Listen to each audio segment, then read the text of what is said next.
Ladies and gentlemen, this is Sideline Warning, the show where sports takes are sure to go way too far out into the field.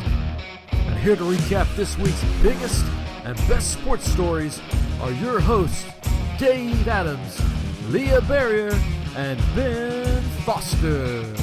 And welcome back into Sideline Warning, guys. It's been a week of ups and downs in sports, mostly downs because Alabama basketball hasn't won a game yet. And it's been 5 games. Anyway, I am back here again. This is Dave Adams. Alongside with me is my longtime co-host and friend, Mr. Ben Foster, down in Birmingham. Ben, what's going on, man? How's it going, Dave?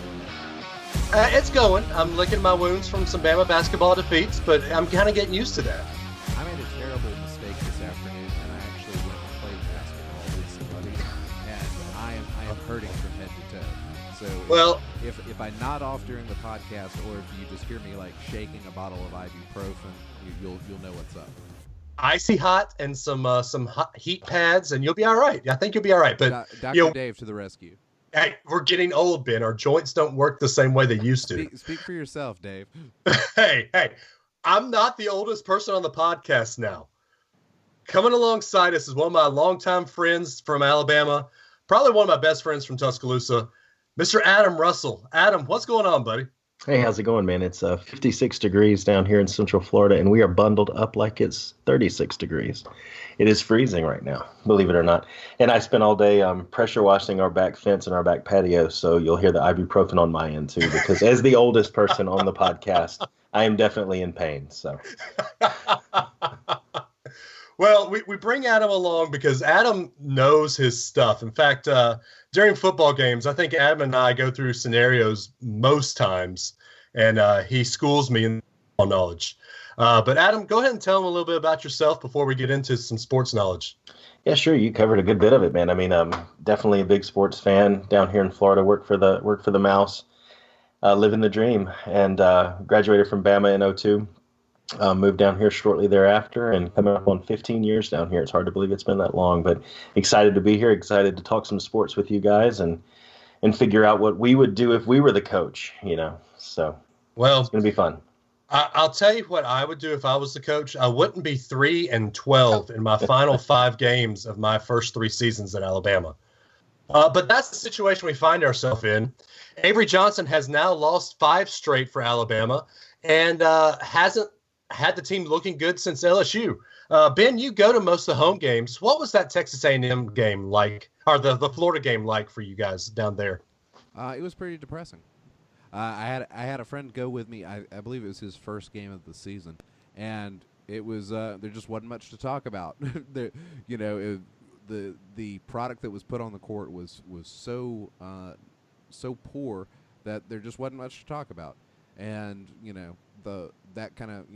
was clear the only opportunity for Alabama was to get a win on the road at Texas A&M, and although Alabama played a much better game, that didn't come through either.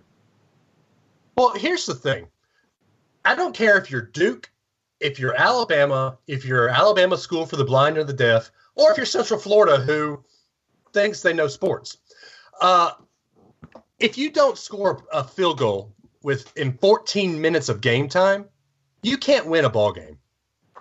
And that's what's frustrating is these scoring droughts have been a mark of the past 2 teams, the past 2 seasons with Avery Johnson. And with those teams, you said, okay, well, it's the personnel. There aren't guys that can score. But now there's guys on the court that can score, and they're still not scoring. And that's what's got a lot of folks frustrated. The defense has been lackluster in the last few games. There have been moments where the defense looked good, but things they didn't play like a team at all in these last few games. No, they didn't play like a team, and I think a little bit of what happened, what we talked about last week, kind of showed its head. Colin Sexton's trying to take over the game, but when Colin Sexton comes out, there's no one else to play. John Petty, who at home is supposed to be incredible, played 23 minutes against Florida, scored 3 points. His only 3 points was on a three-pointer. He made one, but John Petty sucks the last 2 games. I'm sorry. He was supposed to be one of the biggest recruits in Alabama history, and I'm going to say John Petty's probably a failure. Okay, that's too much. he has not had some good games, but that doesn't make him a failure. He has been a critical piece of the team, and he's going to be a critical piece of the team next year. So yeah, that's you've crossed the boundary there, Dave. that is just incredibly off base, because John Petty has been a clutch guy at home. He has not been great on the road. Was he on Tuesday? That's what he's got. That's what he's got to be able to overcome. And, was he a clutch guy on Tuesday? Well, I didn't say he was a clutch guy in every game, but if you're looking at the season on the whole, he has been a clutch guy at home. He has been a very good offensive player, and his defense has improved as the season went on. So he's not a failure. Just because you didn't get the outcome you wanted in the last 5 games, you can't call a player a failure. To say, yeah, let's just write this guy off, because he's been a critical part of the team. And I think he's going to be a critical part of the team next year. He's just got to put some more things together. He's a freshman. So is Colin Sexton. But Colin Sexton is the guy on this team. He's a freshman, using your words. So we're going to hold every freshman to the same standard as Colin Sexton? Why not? Because they're not the same person. Are you kidding me, Dave? Colin Sexton is a special generational player, and to think that every player you put on the court is going to be Colin Sexton is absolutely absurd. Yeah, to say he's clutch, yeah, I'd go along with that. I think, though, what are our expectations, right? You want to be clutch on a team that is not even in the last out on the bubble, you know? And so it's like, I mean, I don't think you can necessarily write him off per se, but what change has to be made? Because, Dave, let me ask you this question. You're an Alabama super fan, right? Right. So if you had a son who was about to be a freshman in college and he's got to pick the school to go to, and you know he's got 2 to 3 years, maybe less, of a college experience before he jumps out into the NBA because he's that good, would you think that in the next couple of years Alabama would be in a position to give him what he would need to develop into a good player? No, not right now. I would not want to put a son of mine in this Alabama program because I see no development of players. None. And that's coming from a super fan. Okay, wait. I mean, you see no development? No, in fact, I've seen regression. I have seen regression on this team. There has been some regression for the team as a whole in the last 5 games. That's why they've lost 5 games. But to say that the players have not developed over a span of seasons, Dante Hall is a much better junior than he was as a freshman. He has definitely developed, and I think it's amazing what they've done with Dante Hall. And to say the players aren't being developed, you could say maybe they could be developed differently, or maybe they could be developed better. But to say that players are not being developed at all, that's not the case. Look, I'm going to do the one thing that you hate, Ben, and I'm sorry, but this is a good example here. I'm going to use a football example to talk about basketball. Please indulge me. There are good, decent players who got much better under Mike Shula. I'm talking D'Amico Ryans. I'm talking Freddie Roach. They were okay players when they came into Alabama, but they got better at the end of their career. You can't say that the one player, Dante Hall, who has gotten better over his career, means that the player progression is good at Alabama. You took the words right out of my mouth, Dave. I mean, I was thinking about this earlier today, and what kept coming into my mind is that Avery Johnson is the Mike Shula of basketball. That we're in the Cotton Bowl, you know, in football. We're kind of in the tournament, maybe not. We're in the NIT, and we're, you know, all of us Alabama fans are like pumping our fists. We made it in the tournament this year, but is that our expectation? When Shula was there, was winning the Cotton Bowl our expectation? No, it was higher than that. And I think we have to figure out as a university, as a fan base, what is our expectation? Because if this is our expectation, I think this is as high as we're going to be able to fly under what we've got right now. You don't think it's possible right now? Right now, Alabama's not going to the tournament, so you don't think it's possible that Avery Johnson could be building something just slower, not developing as fast as we'd want it to develop, where he gets Alabama to be a regular tournament team? A regular tournament team? No. I think it's possible that we could get there again. I don't see him having what we need. I think of it like to me, he's like you buy a CRV, right? Because when I'll back up a little bit. When we hired Avery Johnson, nobody thought, all right, now we've got a shot to get in the tournament. This is the guy that's going to make the change. We're really rolling now, like we thought when we hired Nick Saban. And we had decided, the leadership of the university decided enough of Mike Price and enough of Mike Shula, enough of all these guys. We're going to get a real coach for once, and we're going to do this the right way. I think we have to figure out, and you guys were talking about the AD, last week. I think the fan base has to come up and actually care. The AD has to come up and get the facilities right, and the coach has to come in at the right time. All of that has to come together to really start to compete on a regular basis. But it's like, I think this is like Avery Johnson is the practical car of coaching. It's not too expensive. He's going to get us from point A to point B. He's not going to get us there fast. It's not going to be flashy, and we may be a little bit late, but he's still going to get us there. And maybe we'll pick up a girl or two every now and then, and that girl is Colin Sexton, right? It's like, recruiting is going to, draw some people in every now and then. But, I mean, I just think if we're a 16 seed in the tournament, maybe we make it, maybe we don't, is what we want for the next 3 to 4 years, then I say we let it sit. And then that'll give us time to build the infrastructure behind a real coach in 4 years.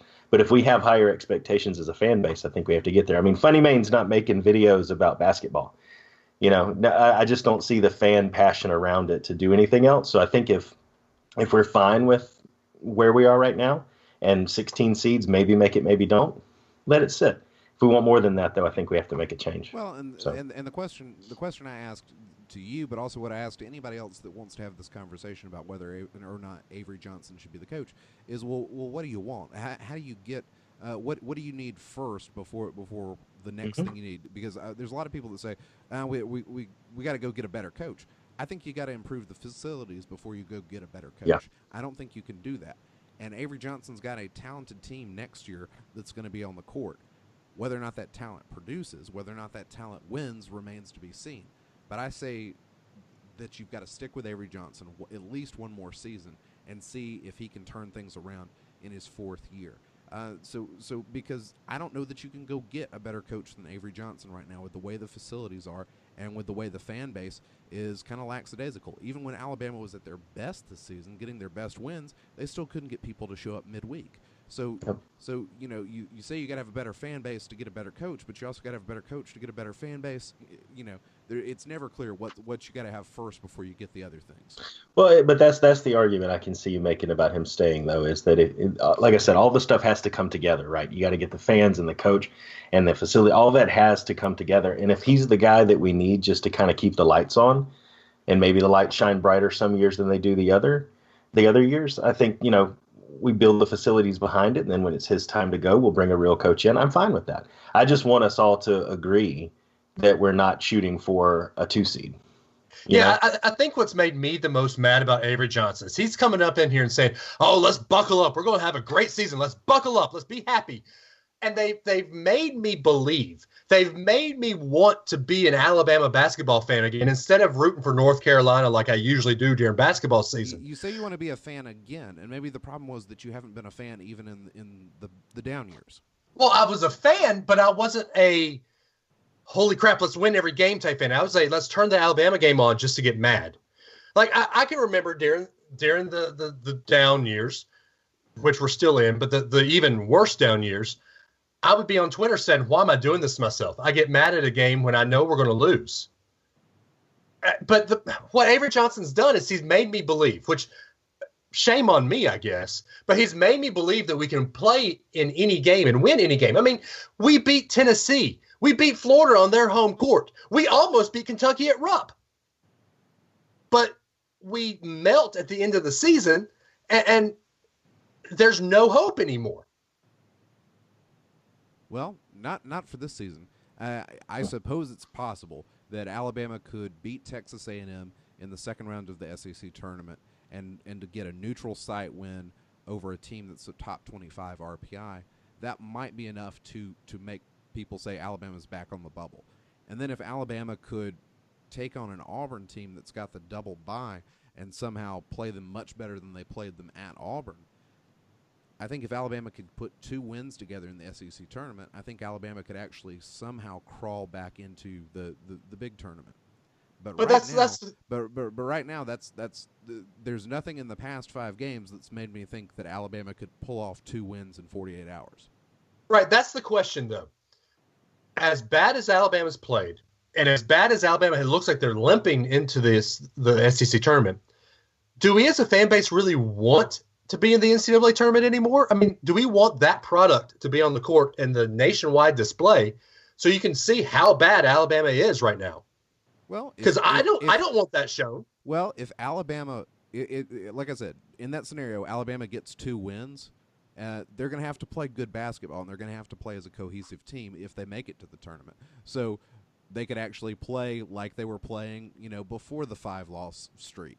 If Alabama was able to play with a little bit more enthusiasm, play more cohesively as a team, it wouldn't be that embarrassing of a product. Because when Alabama beat Tennessee this year, when they beat Auburn this year, when they beat Florida this year, in those wins, that was a great product. And if Alabama could somehow turn back the clock and get back to that and win a couple of games, they could be in the NCAA tournament, and it wouldn't be embarrassing. Do I think that's going to happen? No. But I think it's possible. I think somehow they could get this back on track. There's still time to do it. That's why they're playing games. Yeah, I would want to see them in the tournament just to give them the shot, honestly. I mean, if they could pull off, because it's the kind of thing, if you just pull off a first-round win against a Nevada or somebody, a 7 seed in some region, you pull off something like that, you probably get the fan base a little more energized than you would if you didn't make it, right? So I think that would be a good thing, even if it is, embarrassing. At least then they still have a shot, and that's my hope with this, is if you can show me the overall plan where, like you were talking about, Ben, you get facilities upgraded, you get all the stuff in place so that we do have a future. I'm all for sitting on it. I'm all for sitting here right now and being this kind of up-down kind of year over and over again, because we know we're planning on something much bigger than that. But Dave, you used football to talk basketball. I'm gonna use music to talk basketball. Oh. So Alabama right now is Kane Brown. They're pop country, right?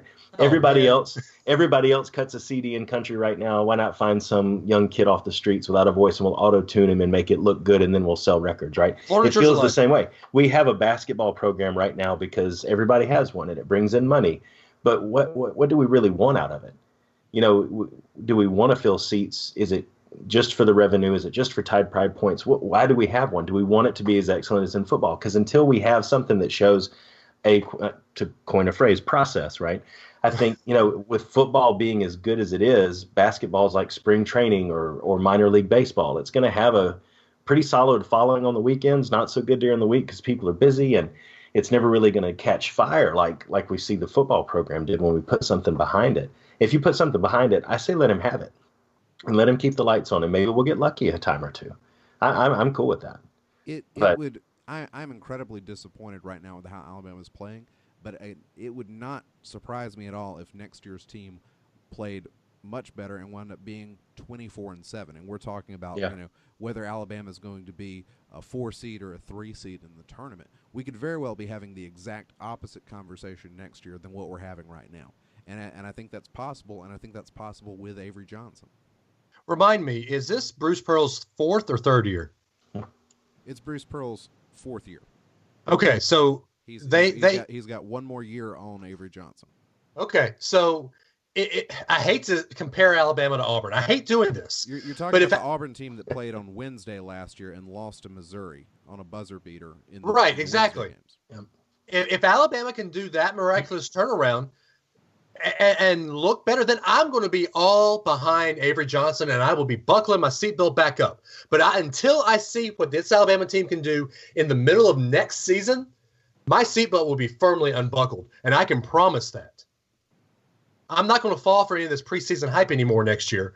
I'm going to be cautiously optimistic because I'm an Alabama fan, but I'm not going to be happy if this team flounders like it's doing again this year. Yeah, but Dave, you and I sat there in the Franchione years and the Shula year, all those guys, right? We used to sit in Bryant-Denning when it was hard to get anybody on the other side of the stadium from the student section to stand up and cheer. It was dead quiet every game. You couldn't get anybody jazzed. Yeah. And that's where I think if we want these kids over the course of the entire season and over the course of all the losses and the ups and downs of the season to run out and play with a fire, we got to be there with them.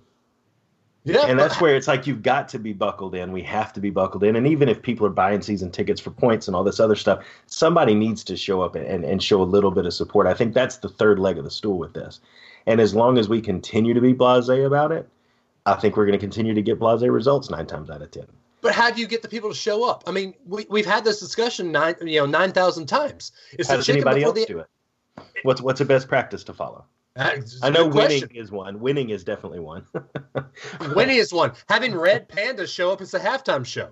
I mean, but how do you get the fans into the game? You get the fans into the game by the play on the court to be exceptional. Well, And when Alabama played exceptional when they beat Tennessee. That was the fans were into it. That was the largest win in school history against a top 15 team. And then the very next game against Missouri, there was nobody there, and the Coliseum was dead. So the fan base does great on Saturday afternoons, but then they evaporate in midweek. Alabama fans have got to show up for every game because it takes creating a good atmosphere to help the team. All of the stuff feeds on itself. The team knows there's not good energy in the room. They're not going to have great energy. Auburn has no trouble filling Auburn Arena on the midweek games. And I think it truly is something to do with their arena. It's small. Yeah, so they added tractor parking as part of their expansion. Sorry. Now, it had to be said. they had cow tie-ups at the other parking lot, right? But it's a smaller venue. The seats are right on the court. If anybody has seen a game at Coleman Coliseum, if you've been in a game at Coleman Coliseum, there's a good 10 feet between the seat and the court? The problem is Coleman Coliseum. You've got to change the facilities, and you've got to change ticketing. I've mentioned this before on the show, and I'm going to say it again. The way the ticketing is done at the university, there are too many people that are buying tickets and not using them because they're trying to get points for football. And people have got to quit thinking about football and think about basketball for a minute if they want to see a winning product. But the problem is people that aren't interested in basketball are claiming some of the best seats in the house and not showing up. Yeah. Does Greg Byrne have the power to change Tide Pride? Is that fall under his umbrella? Yeah, he's the athletic director. He oversees all that. He has the power to do it. The question is, do you want to tick off that many people? And right now, the answer to that's been no. But he's also, he's only been on the job for like a year and a half. He's still trying to get his bearings on things. I think once you upgrade the facilities, it's very easy to change the ticketing rules because the seats will be completely different. Yeah. Has Greg Byrne ever updated facilities? I know he's updated coaching, but I don't think he's ever upgraded facilities at Arizona. Nobody has. He upgraded Arizona's baseball facilities. Okay. He went on a massive fundraising campaign to go raise money for a entirely new baseball stadium. And then there was some criticism about how the stadium was going to be built and where it was going to be built. And folks wanted an on-campus stadium, and he said, no, the best way to do this baseball stadium is to actually move it into the downtown area and be just off campus. And so he took a lot of heat for it, but he stayed the course and built a facility. So he's not afraid to ruffle feathers, and he's not afraid to commit large dollars to improving facilities, even at not your number one sport on the campus. He's also not afraid to give coaches bad contracts too. Look at Sean Miller. Well, in some of the developments of the past week, let's talk about Sean Miller for a minute. It looks like Mark Schlabach could be in a little trouble because some of the claims that were made in the initial report about Sean Miller are not really holding up. Yeah, I heard that, but how can you falsify wiretapping? I mean, is Mark Schlabach basically going off something and making up a story? I don't think he's making up a story, but I think he was getting bad information. Did you hear the audio? No, I haven't heard the audio. Have you? I never heard the audio because I don't think the audio is out there. Unless I've overlooked something, the audio is not out there. So he's basing it off of what somebody told him they heard on a wiretap. That's the way I've understood it. I can tell you that is journalism rule 101. You do not do that. Exactly, and that's why it looks like Mark Schlabach may actually be in more trouble than Sean Miller, and that's why Sean Miller's back on the court. Yeah, I still don't understand why we let these guys back on the court because there is this air out there. I mean, this report has to be sent to these schools. The schools know they're coming, right? I think so, but I think the problem is nobody knows what to expect because they don't know what's in the report, and they don't know everything that's out there.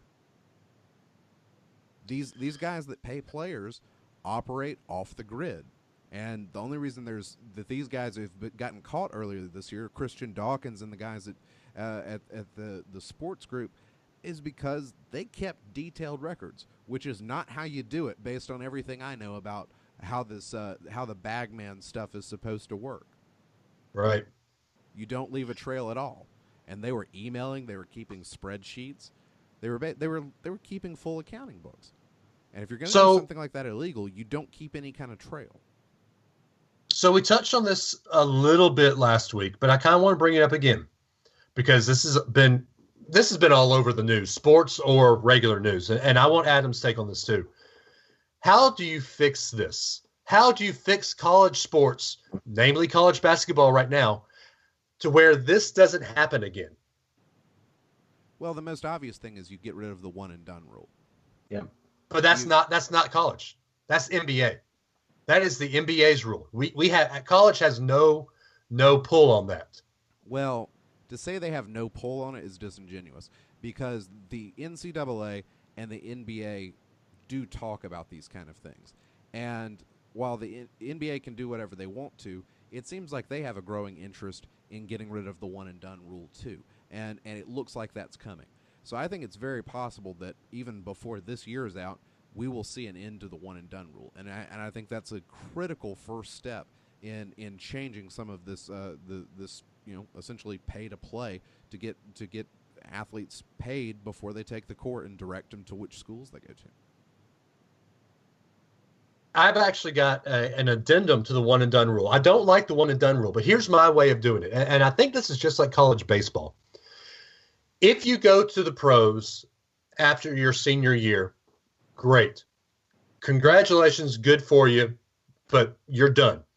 But if you choose to go to college, you have to stay for 3 years. I personally think that'd be great because you wind up having a lot more athletes that stay in school and get 3 years of college, and that improves the full pool. Think about these guys that don't get drafted after their freshman season, get drafted after their sophomore season. You just have a lot more talented players hanging around. That elevates the quality of play for everybody. Well, what do you think enough of the players stay, though? I mean, do enough of them go to college, or does everybody just start jumping straight in? Well, we wouldn't get a Colin Sexton. I doubt we'd even get a John Petty. But we would get, some guys who are on the fence who, like Kwame Brown. Years past, he's a very, very famous failure in the NBA. I don't know, but I think he would have gone and realized, done the workouts and said, yeah, that's it for me, and then done the college route. I don't know, but it works for college baseball. Why not try it for college basketball? So in other words, Alabama basketball becomes even less something that you'd want to watch in that case. Yes, I don't know. I mean, yeah, pretty much. There has to be something to be done because the way it's structured right now, it's very, very, very easy for these agents to come in and pay these players. So something has to be done. Now, is paying the college players the way to go? I don't think so. But it feels like, and I'll jump into that in the sideline warning later, but it feels to me like if you got rid of the one and done rule and you have the people who truly are in it to get to the NBA can go ahead and just opt out for that. I feel like the paying the players, especially if they have to stay for 3 years, I feel like it becomes less of an issue because to me at least, it seems like if you've got the people who are in it for the money, just going straight to the money, they've bypassed the system. They've got their cash. They're on their way. The kids who want to work at it and develop themselves and become a better player and go to college actually do that route. It doesn't seem like to me there's going to be as much of a call from them that I need to get paid. That's how I feel. I mean, yeah, that's actually a great point. But, okay, so that might be a moot point, but let's just devil's advocate. If you do talk about having to pay college basketball players, Title IX states you have to talk about paying college women's basketball players. Yeah. Then you have to talk about playing softball players. How much do you play football players? Because they're making the most money for the university. So it's a slippery slope. The people who make the point about paying players who are really passionate about it and calling for boycotts and all the stuff that you're hearing now about the tournament and the Final Four, I mean, they say that the scholarship's like a salary cap. And as NBA, as the revenue rises, the salary cap goes up. So as basketball revenue rises, shouldn't the pay for the players go up? And if that exceeds the scholarship, they should get some kind of stipend above and beyond that. But what if your revenue goes down for a year? You know, let's say somebody's got a rebuilding year and it's really bad, and schools that don't count their attendance or ticket sales based off of points programs. What if we have a down year? How do smaller schools compete with that? Because then if you've got a school like Duke, I mean, they basically turn into the New York Yankees, wouldn't they? With all the revenue they get by selling out every week, they could pay any player they wanted to. And now you're paying every player, and it's this whole pay-to-play thing just becomes a norm. And now Duke is the Yankees, and Alabama's the Braves. And it feels like it's going to end up with disparity at the end of the day. And, I mean, I get it. I get the point overall that they do contribute a lot, but at the same time, they get a lot in return. And whether or not that's equitable, I think is an argument that you could have. A lot of depth on, but when you get room and board and you get a scholarship and you're getting a college education, there's a lot to be said for that. But I think the people making the argument make it in a way where the impacts of doing something like that, if it's based purely off of revenue, there's a lot of scenarios you have to play through, not just those schools that are doing really well. Yeah, that's very true. I couldn't agree more with you. I think we'd see Duke pays for everything. Alabama gets, whatever. And then you'd have the Miami Marlins, who are probably Vanderbilt, selling off everything. Yep. So I don't know. I don't know. Ben, you got a thought on that? Well, I think one of the other things that could potentially change, I'm just thinking more about what would happen with the NBA side of things. The NBA keeps putting more and more money into the NBA Summer League, where they're playing and testing out recent draft picks, and also playing in the developmental league that they're calling the G League now. I think that one of the biggest flaws in basketball is that there's not a better minor league system for the NBA. And if the NBA wanted to make more money, they should expand their minor league system. It's in their economic interest to do that, and you could have a lot of these top caliber high school students go into the developmental league, and you could see how they would develop and whether or not they would be NBA caliber. But those guys would get paid. They'd go away from the college game. And back to your college baseball analogy, Dave, it would be a lot like the baseball players that go commit themselves to minor league baseball. They would leave out from high school and go play in the minor leagues, and you would have not the best players in the world in college basketball, but you would have players that are more on an equal footing, because the very best players have already gone on to the minor leagues and to the professional leagues. I'll even give you one other thing. Since the Summer League is kind of a big thing for the NBA, why don't you let these guys who are kind of on the fence go play in the Summer League? Don't give them a stipend. Don't let them hire an agent. Let them go play in the Summer League. Let them get evaluated by the GMs and say, hey, you're a guy we might want to take a second-round pick on, but if you go back to college, I'll probably take a first-round pick. Let them go do that. And then if they're not happy with where they are at the end of the Summer League, come back to college. So treat it like an internship. Exactly. Yeah. Exactly. It could work. The one thing that can't work is the current system. It's broken, and it's completely obvious it's broken. And the NCAA is making a ton of money off of television rights for that. So where's that money going? There's a lot of unnamed bureaucrats, if you will, that are pocketing money, and we don't get to see where that's going. And I think if people knew where the money the NCAA is making is going, I think you would have more people realize that the players should be getting a better share of the money. I think the one thing that we're going to see coming out of this FBI probe that will actually be good is we're going to take the curtain for the NCAA and probably have to have it ripped open. So I do think that we're going to see some transparency with the NCAA, and we're probably going to see some things that we don't want to see. And Ben, we talked about this last week. I think it was you that said the NCAA is the world's largest cartel, right? Yeah, it is, isn't it? Yeah, it is. And I think what's going to happen is you're going to see that the NCAA has to change. And there's some problems with the NCAA that are actually going to get fixed when the FBI has to pull the curtain back. And I don't know how the NCAA changes, but I just know it has to. And I had a week to think about this because we talked about this last week. You mentioned that the Power Five should kind of pull out of the NCAA and make their own. I don't see that as the thing to do because in basketball, the lower five or whatever they're calling themselves, the A-10s, all the smaller school conferences, they actually have a chance to win some of these Power Five games. And if the Power Five pulls out of the NCAA, you won't see that. So I don't know what the answer is, but the answer is definitely not pulling out of the NCAA. I think you have to have an organization like the NCAA to rule over all of college sports. You've got to do something, though, because the powers that be are dropping the ball. That's why you have these problems. They have looked the wrong way. They never had any controls, and they set up incentive structures that encourage people to go cheat. Well, can we all agree that the president of the NCAA, Mark Emmert, is a dummy? I mean, he's not the best person in the world. He's a puppet. I don't know who he's a puppet for, but he's a puppet. He's a puppet for the people that are getting paid. And the problem is we don't know who's getting paid. We know the NCAA is making a lot of money, but we don't know where all of that money is going. The problem is it's a private organization. Now, could we see something where the government takes it over, where we have to see what's going on? Is that the way we want to go? I don't think it is. I don't think the government should take it over, but at some point the government's got to take a step back and say, well, is there some sort of antitrust provision or something like that could apply? Because they have a full monopoly on college athletics. But is that really something you can say is monopoly? I mean, is it a commerce? Is it a business? It's certainly a business. They're making billions of dollars on TV rights. Yeah. Right. And the problem is, I think it's a non-denominational, right? Or not, wow, we're not talking about church. It's a nonprofit, right? Supposedly.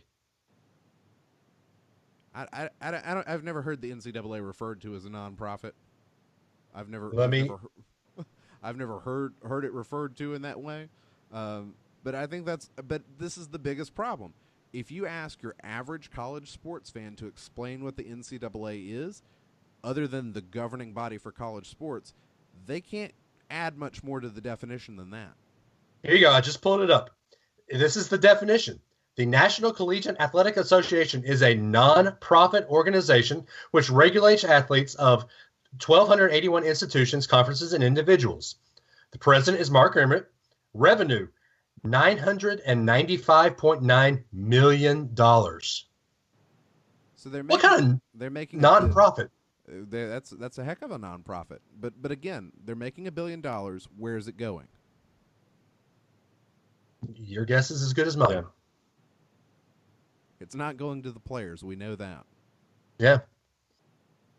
So I don't know. What's the answer? The NCAA has to change, but how do we change it?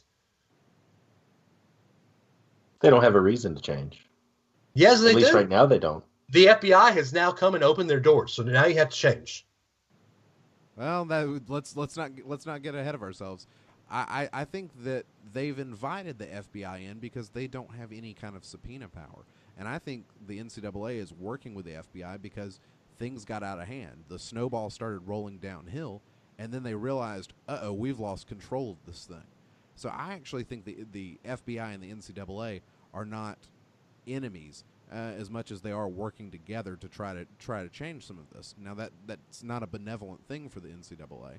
It just shows how corrupt the NCAA is.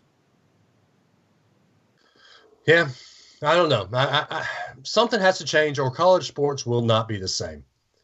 I hate to say it, but it's time for a change. But you know what else it's time for a change to do? It's time for a change to kind of change the scenery in our conversation. We're going to talk about what I call the underwear Olympics when we come back from the break. The NFL combines, when we get to see some of the guys training and showing their wares to go to in the NFL, NCAA to the NFL. But we're going to do that after this quick break from one of our friend podcasts. I think we're going to talk about one of Ben's podcasts after this break. But tell you what, go have a little Coke, take a little breather, and we will see you on the other side here on Sideline Warning.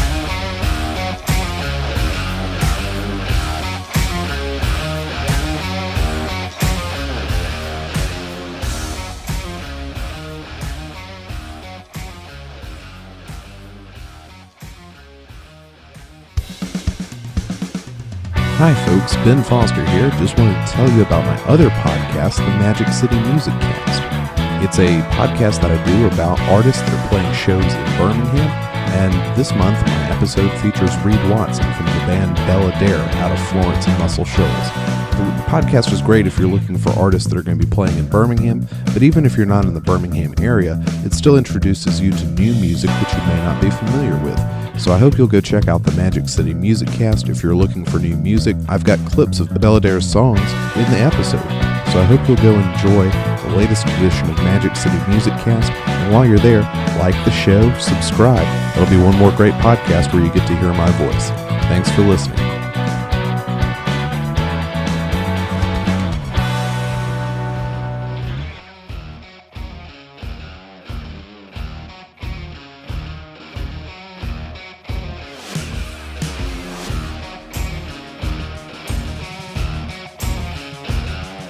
And welcome back here on Sideline Warning. Hope y'all had a good breather. I know we're well rested. We had ourselves a little Coke and a smile.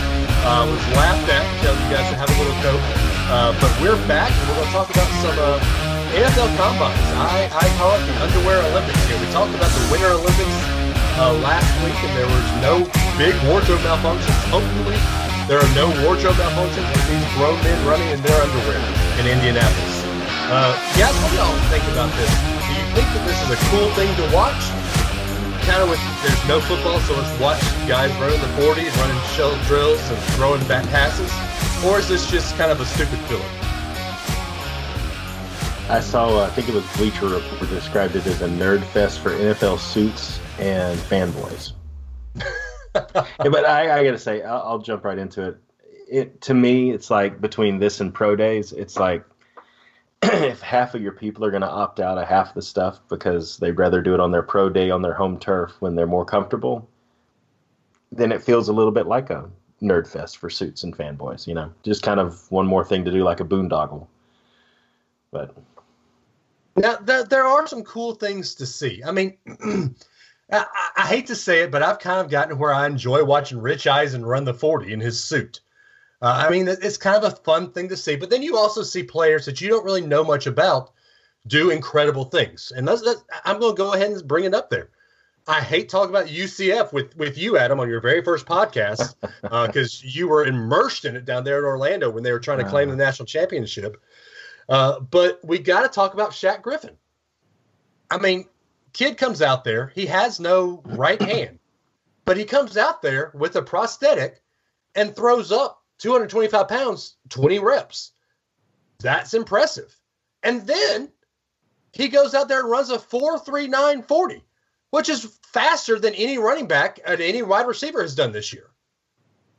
I mean, you get guys like that in these NFL combines. That's fun to talk about. yeah, no, I agree. And I say congrats to UCF for winning the NFL Combine Championship. I hear T-shirts are being printed up as we speak.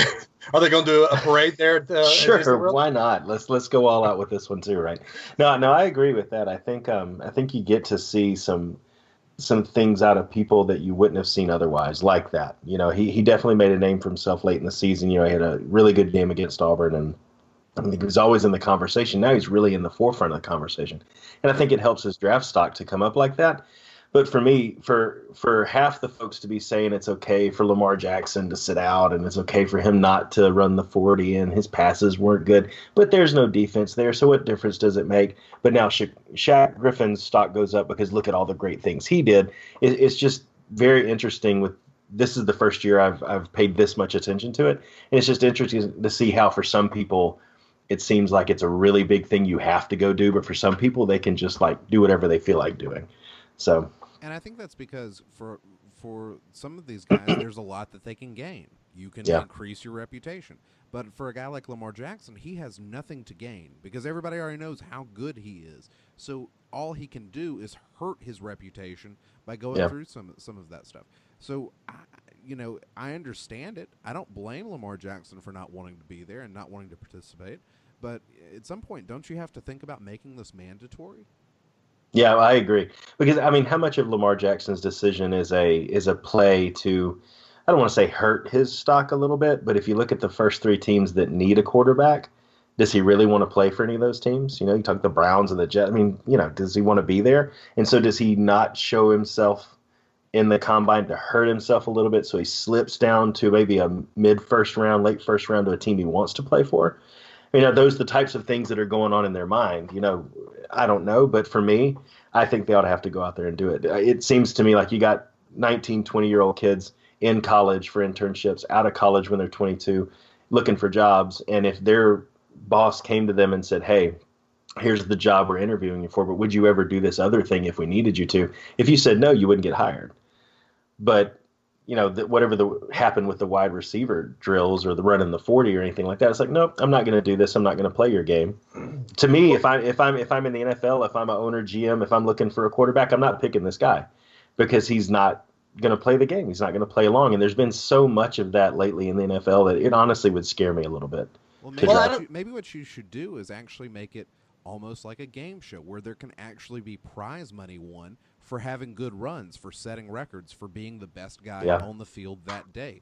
If you do something like that, then everybody shows up, or at least the guys who maybe Lamar Jackson says, no, I got enough millions coming anyway, I'm not going to show up. Maybe that doesn't get him to show up. But I think if you create some extra incentives there, you're going to have some guys that weren't going to show up that start showing up. Yeah. Yeah, and I want to go back to your original point there, Ed. I mean, I think this is you said you didn't want to talk about Lamar Jackson, but you brought it up, so I kind of have to do this. If you talk about this in the real world, let's look at your. I know about your past just because we're friends, but are you doing the same job you hired in at Disney World? No, not by a long shot. Right. So you have to show versatility. I understand that Lamar Jackson wants to be a quarterback. I understand that Tim Tebow wanted to be a quarterback, but that's not where your employer wants you at. If we did this in the real world, we'd be fired if we said no to our boss. Well, and I'm sorry. I think some of it to me too just comes from the fact that he's not represented by somebody who can really help him in this decision. It's him and his mom and a lawyer they've hired to look at a contract when it comes. And so you get a 19, 20-year-old kid to say, no, I'm not going to play your game. I know exactly what I'm doing. I don't need to hurt my stock. Okay, then I don't need you. Right. If that's the attitude you're going to come in with this, I don't need you. Because how does he know? And without having, I mean, maybe he's got connections outside of that. I don't know what's going on behind the scenes, but how does he know that a team isn't thinking about running some scheme that lines up the quarterback at wide receiver? And wouldn't it be great to see how he catches? Because maybe that's a perfect fit for what one thing we're trying to do. And maybe it's not you should be a wide receiver, but we could utilize your talents in other ways, and that increases your draft stock. So it just feels like a really immature decision to me. But well, half of what future NFL stars do is immature. I hate to say it, but we're watching. I mean, I don't want to get into this, but I kind of have to now. We're putting our shock and awe and lore and love and throwing money to these kids still. Yeah. I mean, they're still kids, and we expect them to act like grown, mature adults. There you have it. There's the NFL in a nutshell. There's a problem with the NFL. There's a problem with the NCAA. Do you see a pattern here, guys? Are you saying it's an infinite loop? Yeah. What was that, Adam? Are you saying it's an infinite loop? Yes, it is. The system's feeding on itself, right? Yes. And Ben, yes, we care about sports too much, dadgummit. But, okay, rant over. We have time for our sideline warning here in a minute, but I do want to talk about specific players other than Lamar Jackson. Yep. Let's talk about players who have bettered themselves, like Shaq Griffin, but let's also talk about players who have worsened themselves. I am thinking specifically of a center who was supposed to be the first offensive lineman taken, Oklahoma's Orlando Brown. He was supposed to be the most athletic center that we've seen in a long time. He only threw up a what? I think he's 350 40-something pounds. I'm trying to pull up the exact stats here.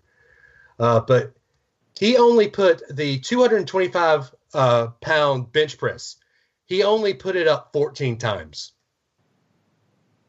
If you're 350 pounds, you should be able to bench press 225 pounds a little bit more than 14 times. But it goes even further than that. He then went to the 40.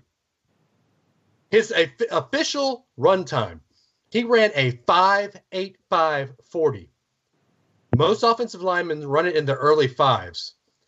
He ran the slowest 40 time for an offensive lineman in a few decades. Mike Mayock called it a historically bad time. If you're an NFL GM, do you look at an offensive lineman's 40 time, or do you think, no, they're supposed to be slow? Well, I think you want to at least see them be all in the same universe. And if everybody else is running a 5.3 40 and then this one other guy shows up and runs a 5.8, he's not on the same plane as everybody else. And I don't know, when you see somebody that misses the expectation so much, then you start asking questions. All right, did he have the flu? Was he depressed? Was there something going on that we didn't know about?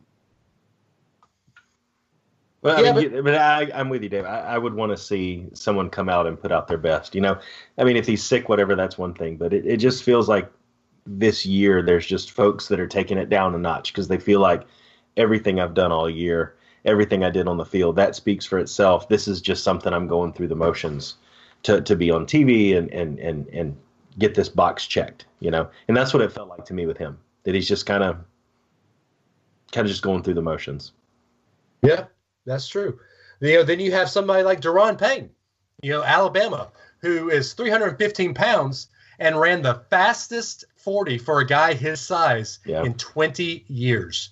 He ran a 4.9. And that's not fast, but for a 315 pound lineman, that is blazing. If I'm an NFL GM and if I'm the Browns, I might use my fourth pick for him. Yeah, and I think with Daron, it's more important for him to be that fast for a distance, a short, not short, but an intermediate distance like 40 yards, because it shows he can affect the quarterback, right? And I think that's when you see a guy like Orlando Brown. Again, I'm an OL. When am I going to run 40 yards in a sprint? Yeah. So then that's probably why he took a little bit off. But yeah, Daron Payne was awesome to see him do that. Yeah, it's fun to watch it. And then got guys like Calvin Ridley, who we know is going to be a beast. I think he ran like a 4.5, maybe 4.45. And then Robert Foster just blew everybody away and ran a 4.4. We knew he was fast. There is one other thing I want to get into. And the curtain has been pulled back again when former Alabama running back Bo Scarborough sat down with an NFL GM, and they do these interviews. I don't know if you guys heard about this, but, Bo Scarborough is a well-known religious, quote unquote, religious guy. He's not a Tim Tebow type person, but he's a very strong Christian, and he lets his beliefs be known. And when they go into these interviews, they ask stupid questions just to see reactions, to see if people get heated. I don't know what team it was, but a team actually asked Bo Scarborough with a straight face, "Is God an Auburn fan?" Bo Scarborough's answer, I kind of want this on a T-shirt, said, "I guarantee you he is not." Wow.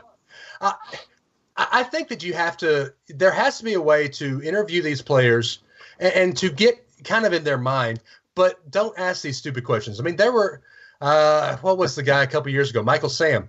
He came out and said, yeah, there were some pretty bad questions about my sexuality. I think it can get a little bit too personal in those interviews. I think that does not need to be there in those type of settings.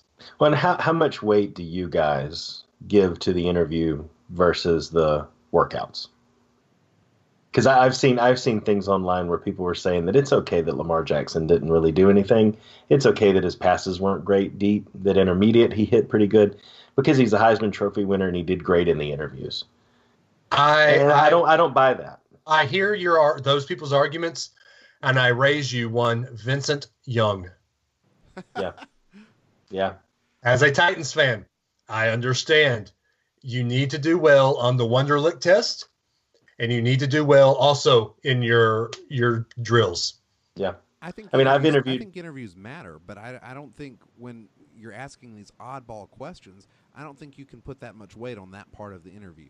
Yeah. I think it's just like a funny test in college. Some questions are weighted more than others, and so Yeah. there's some questions where they really want to know. Well, what are your thoughts on this blocking scheme? How do you run through this? What do you do that? And those technical questions are things that are really important. But yeah, when you want to ask some oddball question about your college rival and questions about God and things like that, I don't think that that shouldn't affect whether or not a guy gets drafted. Yeah, absolutely. I mean, I've done enough interviews too where it's like it's easy to give the Sunday school answer to a lot of stuff too. If it's technical and it's about what role they're going to play and how would they react in a situation, that's one thing. But a lot of this stuff, you could study up and prepare answers and kind of be ready based off what other people say they've been asked in the past and that kind of thing. I mean, when it's on the field though, for me, you're not going to sit down and answer those questions when you get drafted. You're going to be on the field doing stuff. And yeah, there's no defense on there. And to Dave's point, you're in your underwear. But I mean, it feels like that should be more weighted. I mean, one of the things that I'll throw in there every now and then when I do an interview is, if you were an animal, what would you be? And it's nothing other than to see someone's reaction when they're thrown with something that's ridiculous, But that doesn't mean that if they said pig, that I wouldn't hire them if they did good in the rest of it, And so that for me is like a pig. I don't know about that. I would hire a pig. I love bacon, so I would hire. Seems like a deal breaker. Please tell me someone at Disney has answered that question with a mouse. Yes, that's usually what you get because it all started with a mouse. So yeah. see, that's the person I wouldn't hire because they pick the easiest answer See? and they're sucking up. Exactly. Right. That's the right answer. Yep. Okay, well, that actually was a lot better conversation about the NFL combines than I thought we'd have. So there we go. And we got you to call it something different, so we win. There's the Underwear Olympics. Ah, dang it. All right, so we are now going into the picks and the sideline warnings. The picks are going to be a little bit different. Ben, go ahead and tell us how we're going to do it this week. This one's going to be complicated because we're going to pick the entire SEC basketball tournament. So you guys have got to keep up with your picks, and we're going to kind of go through the games. So we're going to have different matchups. Hey! Spoiler! Alabama's not winning the SEC tournament. Hey! Shocked. Whoa! Hold on. Let me pick my bracket, okay? Okay, fine. But you know who's not winning mine. I know who's not winning your bracket. Okay, so we'll start off. Are you guys ready? Your brackets are up. You know what you're going to go with. Yes, I found my bracket. The first game on the Wednesday games is Georgia, the 12 seed, taking on Vandy, the 13 seed. Who do you like here? Adam, you're the new on the show. Go ahead. Georgia.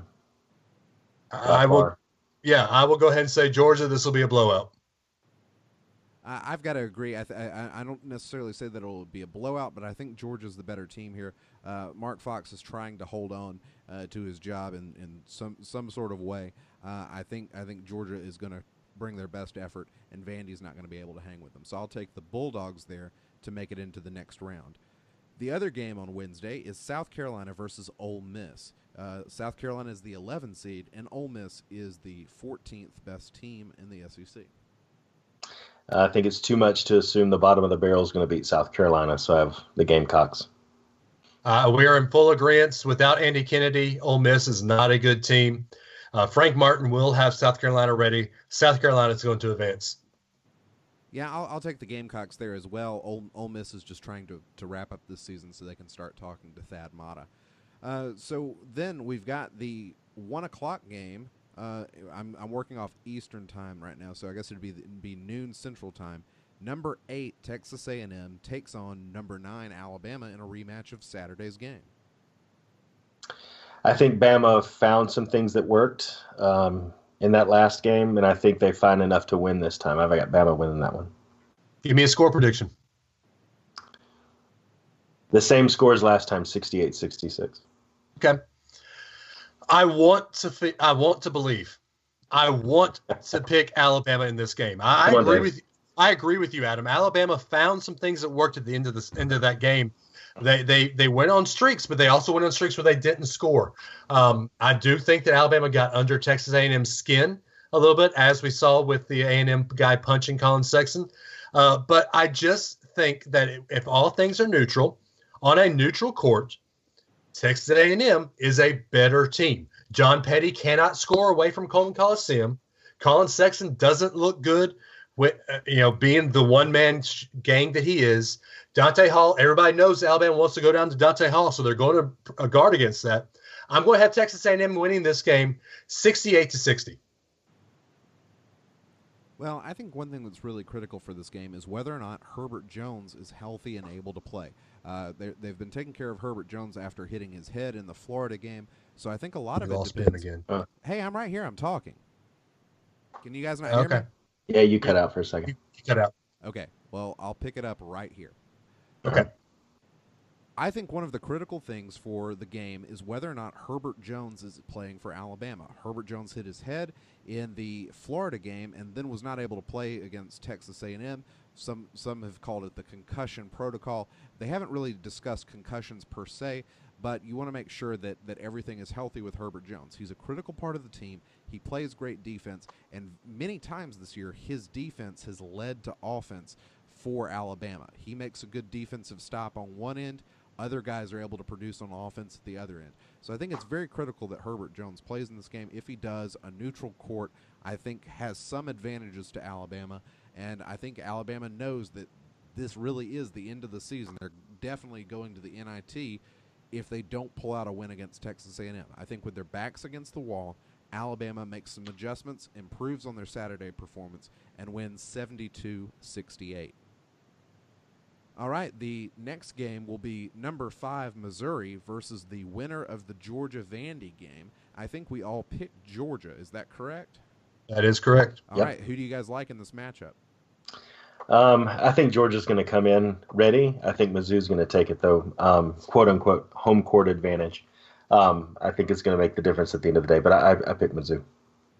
If Michael Porter Jr. can play, which we've heard rumors that he can, but then he just doesn't even suit up. If Michael Porter Jr. plays in this game, Mizzou will win big. If not, it'll be a close game, but Mizzou will pull it out at the end.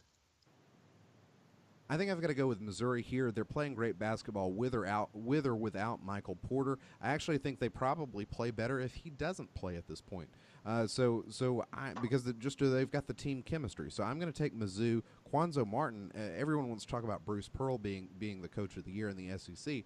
Quanzo Martin has done an amazing job being so shorthanded, not having Michael Porter Jr., and still salvaging the season that looked like it was going to go nowhere. So kudos to him. I'm going to pick Mizzou.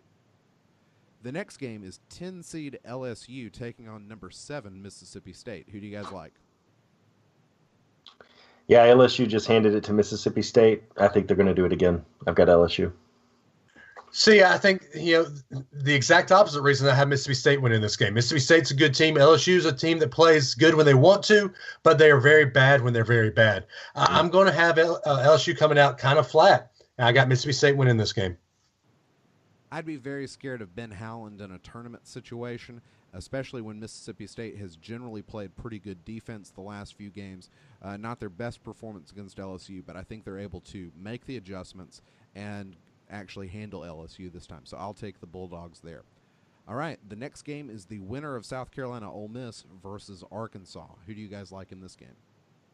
Yeah, I've got Arkansas. I think there's too much team for South Carolina to overcome in that one.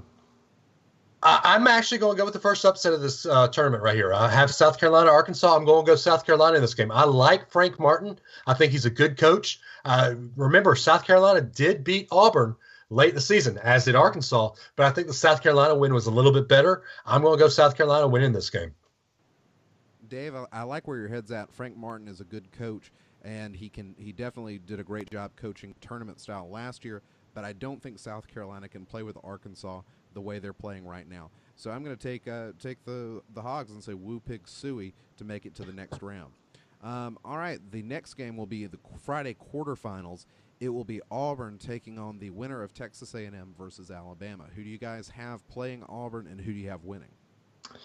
So I've got Alabama, and unfortunately I think this is going to be just as bad as the Iron Bowl was last year. So I've got Auburn winning this one. So I've got Texas A&M and Auburn, and Yeah, their coach is fat. I'm picking Auburn to win this game. Dave's picking You said Auburn to it, win. and he said it without any prompting. That's so big of you, Dave. I know, right? So I'm for my matchup, I've got Alabama taking on Auburn. I think that Alabama needs to get 2 wins in this tournament to be able to make it to the big dance. I don't think that's going to happen, though. I don't think they get past Auburn playing in this quarterfinal situation.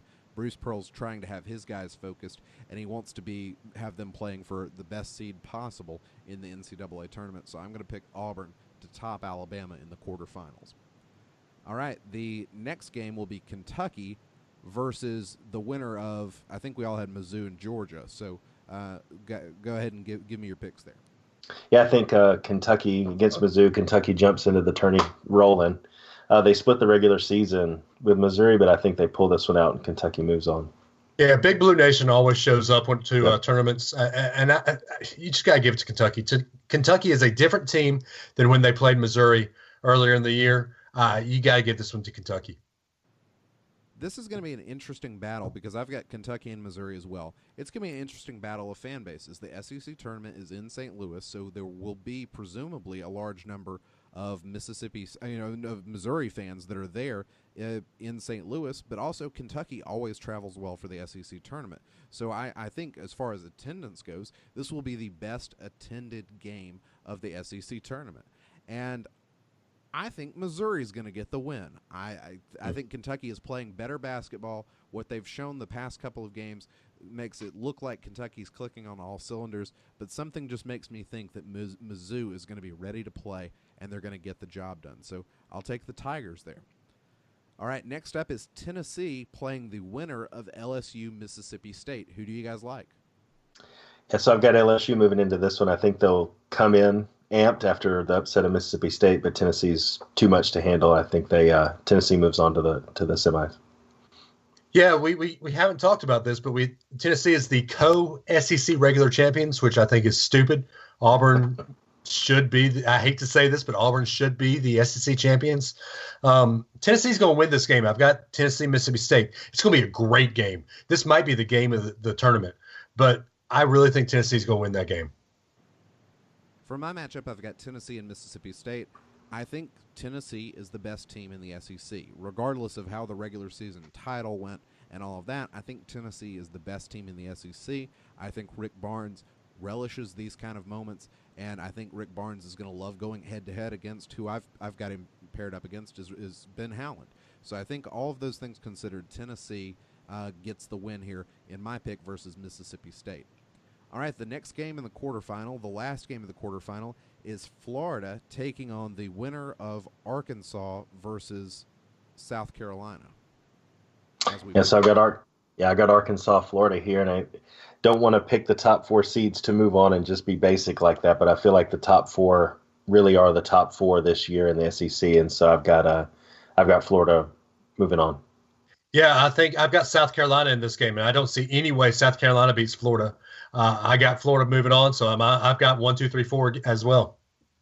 I've got Florida taking on Arkansas, and I actually think Arkansas is going to pull this one out. So I'm going to pick Arkansas to advance into the semifinal rounds. All right, we've got 2 semifinal games to pick. For the first semifinal, go ahead and tell me your matchup and who you like.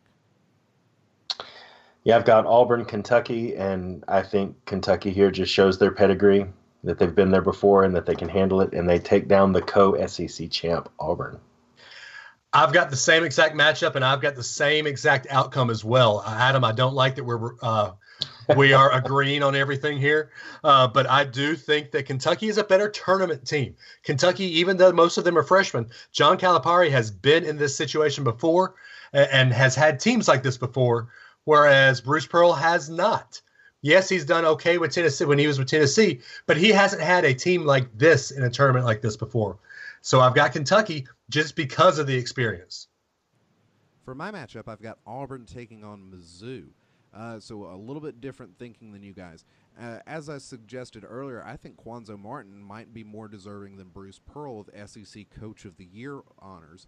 And I think if Auburn has to turn around and play a second game in 24 hours, I think it could be very tiring for this depleted team. And if Mizzou or whoever it is, but I think it's going to be Missouri, gives their very best effort, I think they can beat Auburn. And so I'm going to pick Missouri to make it into the finals of the SEC tournament.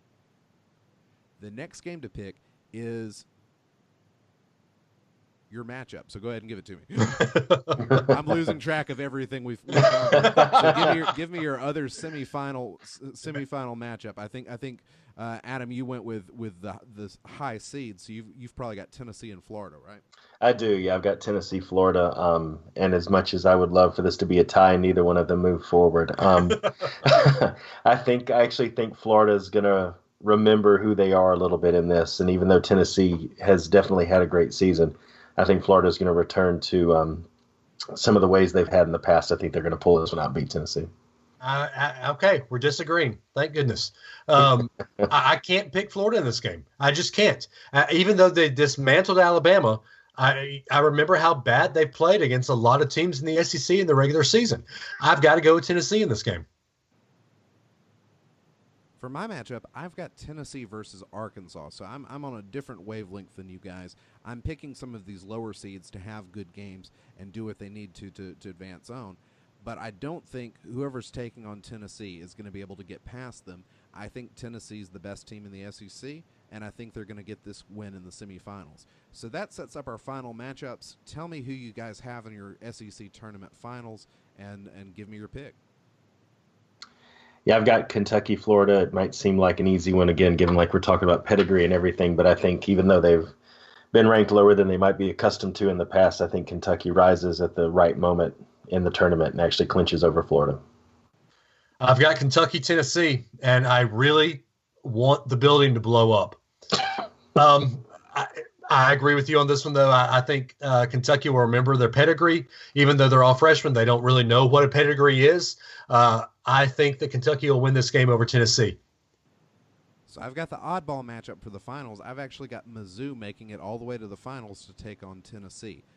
In thinking through all of that, I just got to hammer home. Tennessee is the best team in the SEC right now, especially with Auburn being depleted.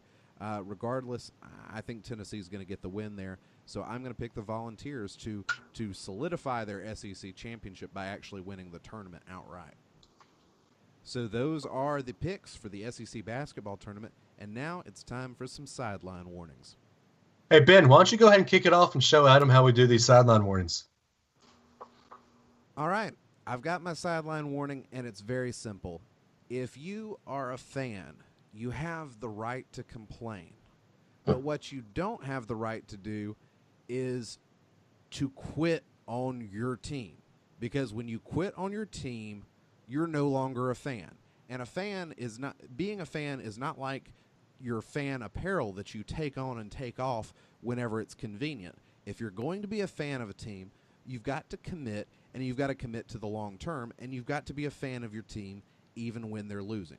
That doesn't make losing acceptable, but it means you weather the bad times along with your team. There's a lot of people that are jumping ship on Alabama basketball. They're suggesting they're not even Alabama basketball fans at different times. I'm not talking to one of my co-hosts here. I was wondering. I'm just talking in general to a number of people that claim to be Alabama basketball fans. But then when things aren't good, they say, I was already kind of giving up on this team anyway, and they jump ship. If you're not sticking with the team, at least, I understand you're frustrated with the coach, you're frustrated with the play. That's fine. You can have frustrations, but what you can't do is completely jump ship, because if you do that, you're not a fan. And what every team needs is fans. Are you saying it's not okay to unbuckle? That's good. This is getting pretty awkward. Oh, hey, Dave, are you still there? I didn't realize. This is. Oh my. I just got punched in the face, guys. I'm just saying the weather's not as fair as it was a couple of months ago. Oh, okay. So Dave, don't grab warned. Hey, don't grab your powder blue jersey yet, Dave. I do have a North Carolina jersey. I'm not gonna lie. It might say 2-3 on it. It's a Michael Jordan jersey, but okay. I'm I'm going to pick up my pride while Adam does his sideline warning. Nice. Yeah, mine is for Jay Williams. It's something we talked about earlier about whether or not NCAA should pay players, whether or not colleges should pay players for collegiate athletics. And Jay Williams actually posted a video on Twitter calling for players to boycott the tournament, and specifically the Final Four, to prove a point that if they don't get paid, you're not going to show up. And we already talked like his point and our questions about it and how it might work. But the aspect of it that hasn't been discussed anywhere is that you've got an analyst for a certain four-letter network who is dressed for work on a soundstage, posting a Twitter video calling for players to boycott the Final Four. And it seems like a double whammy to me, because not only do we continue to have social justice commentary in sports programming, which I think there's a time and a place for everything, and it doesn't always seem to align right, but you have the social justice commentary along with a guy at work on the clock making a call to boycott an event that's covered by another network. And it's just like, do it on your own time, man. If you want to post something on Twitter when you're at home in your pajamas watching the Underwear Olympics, go ahead. You post something on your own time, but don't do it on the clock, and don't do it as a representative of a company. And that's kind of how it came across to me. I fully agree with that. I'm going to say something that as a parent who takes their kid to the owner of the four-letter network, my prices have been raised to take my kid to the parks because of said four-letter network failing. So I'm in full agreement on this. Jay Williams, you went to Duke. I hate you because of that. Shut up. So anyway, I'm actually going to take my sideline warning to a different sport, a sport I've talked about once before in a sideline warning. But Tuscaloosa's beloved son, heavyweight champion Deontay Wilder, had one of the greatest boxing fights in the past couple of years last night. If you have a way to watch Showtime, you need to watch all 10 rounds of this fight. Deontay Wilder comes in 39-0. I think he's knocked out 37 people. Deontay Wilder is one of the most dominant fighters in boxing today and in history, but he's not getting the love that Deontay Wilder needs to get. I think that we need to look into fights and look at how good Deontay Wilder truly is. And guys, I'm just going to throw this out there. It came out that Deontay Wilder had the flu on Tuesday. He still came out and truly looked like an amazing fighter. He fought Luis Ortiz. Luis Ortiz was also undefeated. He is a southpaw that throws punches harder than Deontay Wilder. In the 7th round, it looked like Luis Ortiz almost had Deontay Wilder knocked out. But Deontay Wilder, who is a avid Alabama fan, did the exact same thing that Alabama did against Georgia. When it looked like the odds were impossible, Deontay Wilder came out swinging. And in the 10th round, he knocked Luis Ortiz silly and knocked him on the mat for the first time in Luis Ortiz's career and got the 10 count. Deontay Wilder got his 40th win in boxing, which is unheard of. He has the praise of one Lennox Lewis, who, by the way, I got a tweet from Lennox Lewis last night after tweeting him. Yes, that's a humble brag. But my big sideline warning is, Anthony Joshua, you are the heavyweight champion holding the belt over in Europe. There are 2 heavyweight champion belts. Deontay Wilder has one. Anthony Joshua has the other. Anthony Joshua, you are ducking Deontay Wilder. It's time to unify these belts.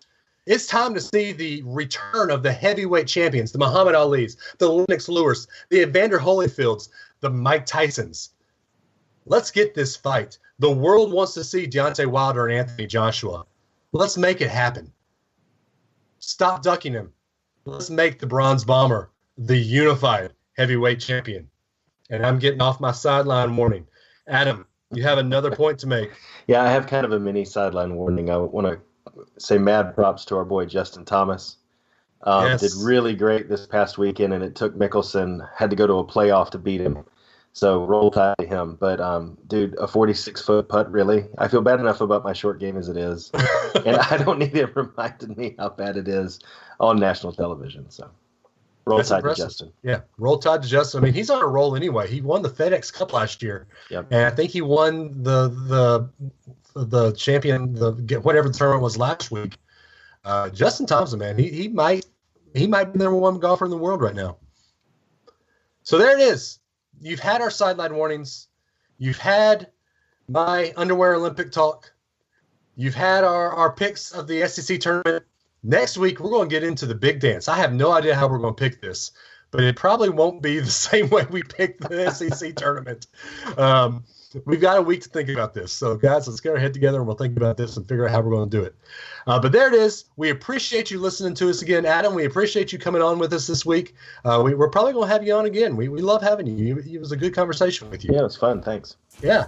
Go and follow us on Twitter, at SW The Show, Instagram, at SW The Show. You can find us on Facebook, facebook.com/SW The Show. Email us, sidelinemorningpodcast@gmail.com. Find us on Twitter for the host. I'm at TheAdams419. Ben, you're at the Ben Foster. I don't think Adam has a Twitter. I don't. I will get one. You need to get a Twitter. But anyway, there's your show. Enjoy the week. Enjoy the listens. Please, please, please, please, please like, share, subscribe, tell your friends about us. Share on Facebook, share on Twitter, shout us out, tell us how great we are. And if you don't like us, tell us in private. Don't do it in public. But anyway, there's our show. We love you guys. Have a great week.